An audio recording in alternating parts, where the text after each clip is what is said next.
আসসালামু আলাইকুম, আমি ডক্টর শারমিন জাহান, কাজ করছি ডার্মাটোলজিস্ট হিসেবে। ত্বকের চিকিৎসায় লেজার এখন বহু জনপ্রিয় একটি চিকিৎসা পদ্ধতি। মূলত এটিতে আমাদের জন্য একটি মডার্ন ডার্মাটোলজিক টুল হিসেবে আমরা ব্যবহার করে আসছি। কিন্তু লেজারটি কখন, কোথায় এবং কিভাবে করতে হবে সেটার উপর কিন্তু লেজারের সাকসেসটি নির্ভর করে। যেমন সব রোগী কিন্তু লেজার চিকিৎসা করা যাবে না বা সব কিছুতেই কিন্তু আমরা কাঙ্ক্ষিত রেজাল্ট পাবো না।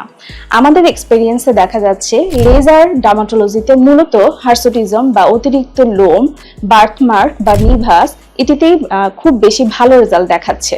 আবার কিছু কিছু জায়গায় আমরা লেজার করতে যেয়ে দেখা যাচ্ছে যে আমরা কাঙ্ক্ষিত ফল পাচ্ছি না। যেমন মেলাজমা চিকিৎসা অনেক সময় লেজার করতে গিয়ে আমরা খুব বেশি ভালো ফলাফল নাও পেতে পারি। তো লেজারটি করতে গেলে আমাদেরকে কিছু জিনিস খেয়াল করতে হবে যে লেজারটি আমি যখন করছি তখন আমার ত্বকের কন্ডিশনটি কেমন। আমার ত্বক যদি খুব ইনফ্ল্যামড, ইরিটেটেড অথবা সানবার্ন হয়ে থাকে তখন লেজারটি অ্যাভয়েড করাই উচিত। দেন আমি যখন লেজারটি করব তখন আমি কি কারণে লেজারটি করছি এবং ত্বকের যে লেশনটি আছে বা যে জিনিসের উপরে আমি করছি সেটিকে আমরা মূলত একটা টার্গেট বলে থাকি। একটা টার্গেট বা ক্রোমোফোরকে ফিক্স করে সেই লেজারটি করে থাকি।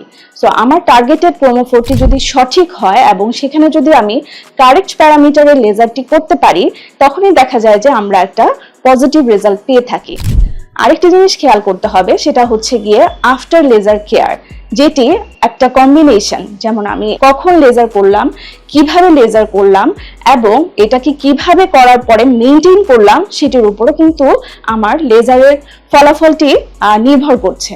যেমন আমি যে পোস্ট অপারেটিভ যে প্রসিডিওর অথবা পোস্ট লেজার যে সময়টি, সেই সময়ে আমরা কিভাবে ত্বকটিকে হচ্ছে গিয়ে মেনটেন করছি এটাও নির্ভর করে।